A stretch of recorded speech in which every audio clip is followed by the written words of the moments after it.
मजहबी उन्मादियों को धन देता है, उसके कारण से वो उन्माद खड़ा करते हैं समाज के अंदर। लव जिहाद की घटनाएं होती है, देखते देखते आपकी संस्कारित बेटी आपको कहती है मैं नहीं जानती कौन हो आप, पूछना पुलिस वालों को।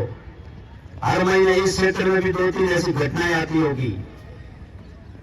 बेटी हमने 20 साल तक तेरे को बड़ा करके पढ़ाया, ये वो कहेगी नहीं मैं तो नहीं जानती कौन हो आप। जितना विदेशी सामान खरीदोगे, विदेशी उन मजहबी उन्मादियों को प्रश्रय दोगे, ये सारे दिन देखने पड़ेंगे। इसलिए स्वदेशी इस पर केंद्रित हो।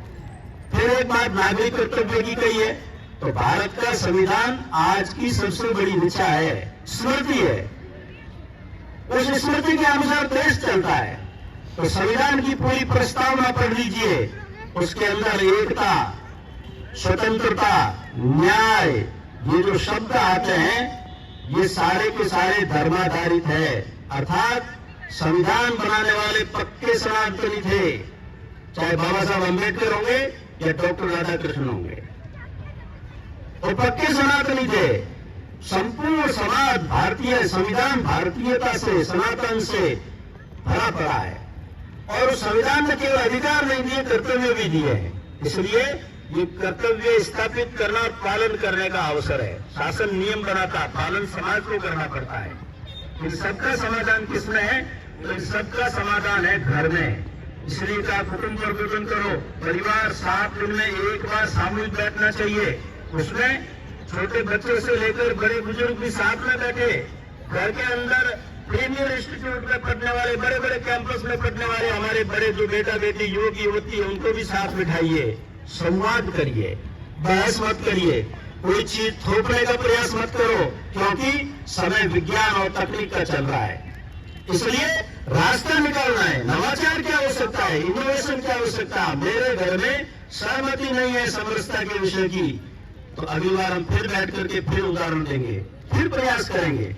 फौजी शासन लागू नहीं होता घर पे कभी, इसलिए घर को ना तोड़ देंगे इस चक्कर में। तो संवाद ये धैर्य के साथ करना, सबकी सहमति बनती है तब कोई परिणाम आता है। तो 7 दिन में एक बार कुटुंब प्रबोधन, उसके अंदर इन सब विषयों को बार बार लेना, ये सारा जो एक बहुत बड़ा कार्य है इस शताब्दी वर्ष में समाज के साथ मिलकर। इसलिए पहले स्वयंसेवक अपने घरों में ये प्रयोग करके समाज के बीच में जाएं और फिर उन सबको साथ लेकर के नए परिवारों में जाएंगे। पूरा वातावरण हमारे देखते देखते समाज का बदल जाएगा। ये एक कल्पना नहीं है, एक रचना योजना भी नहीं है, ये कार्य स्वयंसेवक कर रहे हैं वर्षों से, लेकिन आज आवश्यकता है इसको थोड़ा गति से करना। तो ये शताब्दी वर्ष में कहा है। और इसलिए विजयादशमी पर संघ की स्थापना हुई, तो विजयादशमी तो शस्त्र पूजन भी होता है, आज भी हमने किया है। तो कई बार लोगों को क्या लगता है ये संघ वाले नया फंडा ले आए। अब इतने सारे देवी देवता अपने हैं जिनके सबके हाथ में शस्त्र है। तो संघ तो 100 वर्ष का हुआ है, पहले समाज नहीं कर सकता था, करता था क्या? तो पहले भी पूजन होता था। अभी पिछले कुछ दिन पहले आप सबने देखा होगा कि भारत ने जब राफेल विमान खरीदे, लड़ाकू विमान, तो भारतीय रक्षा मंत्री वहां फ्रांस गए, वहां जाकर के विजयादशमी के दिन शस्त्र पूजन किया, यानी राफेल का पूजन किया। तो ये जितने जड़ कटे लोग हैं, कल्चरल मार्क्सिज्म, ऐसे वामपंथी जो भारत की प्रगति नहीं देखना चाहते, जिनके भाव से शब्दों से ही बदबू आती है, समाज के अंदर कैसे षड्यंत्र करना, कैसे भेद निर्माण करना, हर छोटी कमी को इतना बड़ा उजागर करेंगे जैसे कि सारे लोग ऐसे ही है। इसलिए मैंने कहा बहुत कठिन समय है। समरसता की हम बात करते हैं और हमको वैसे जीवन जीना पड़ेगा, नहीं तो हमारी छोटी छोटी इन बातों को उजागर करते हैं। तो उन्होंने आयतों मचाई, अरे विज्ञान की जमाने में ये कौन सा नाटक है, वहां पर जाके राफेल के ऊपर स्वस्तिक बनाया है, रोली मोली चढ़ाया है और टायर के नीचे नारियल रखा है। एक संदेश दिया है कि शस्त्र शस्त्र होता है, वो छोटा है या बड़ा है, संघ में शस्त्र है वो दंड होता है, जिसके लिए लाइसेंस की आवश्यकता नहीं रहती। और इसलिए आग्नेयास्त्र या लाइसेंस जिसके लिए आवश्यक है वो लेकर ही करना, बिना लाइसेंस के किसी भी शस्त्र को बाहर लेकर घूमना यह अपराध है। इसलिए कानून का पालन इस देश में हम करते हैं, याद रखना।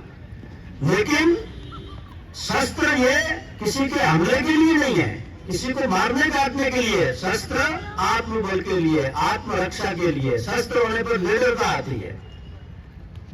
लड़ता तो हृदय है, शस्त्र नहीं लड़ते। जिसका दिल मजबूत होता वो लड़ता है। वो हम शाखा में करते ही है सारे खेलों के माध्यम से। लेकिन संपूर्ण हिंदू समाज को जो 9 दिन तक शक्ति की आराधना करता है, दुर्गाष्टमी मनाता है, महानवमी मनाता है, क्या मंत्र बोलते हैं हम, क्या जप तप करते हैं। घर के अंदर कुत्ता घुस जाए उसको मारने की लाठी नहीं है। और बड़ी शक्ति के उपासक बने हुए अपने आप को दिल भागते हुए घूमते हैं। इसलिए शक्ति की उपासना उस दिन होगी जब अपने घर के अंदर शस्त्र पूजन होगा। यह हर हिंदू को अपनी आत्मरक्षा के लिए बहुत आवश्यक है। केवल पुलिस और सेना के बल पर समाज की रक्षा नहीं हो सकती। हमारी किसी बहन बेटी को किसी ने छेड़ दिया, हम पुलिस थाने जाकर के रिपोर्ट दर्ज कराते हैं। क्यों? क्योंकि हम कमजोर है, इसलिए इस प्रकार की हरकतें होती है। इसलिए कहा है कि अपनी रक्षा आप करे जो देता उसका साथ विधाता, अन्य पर अवलंबित है जो पग पग पर वो ठोकर खाता।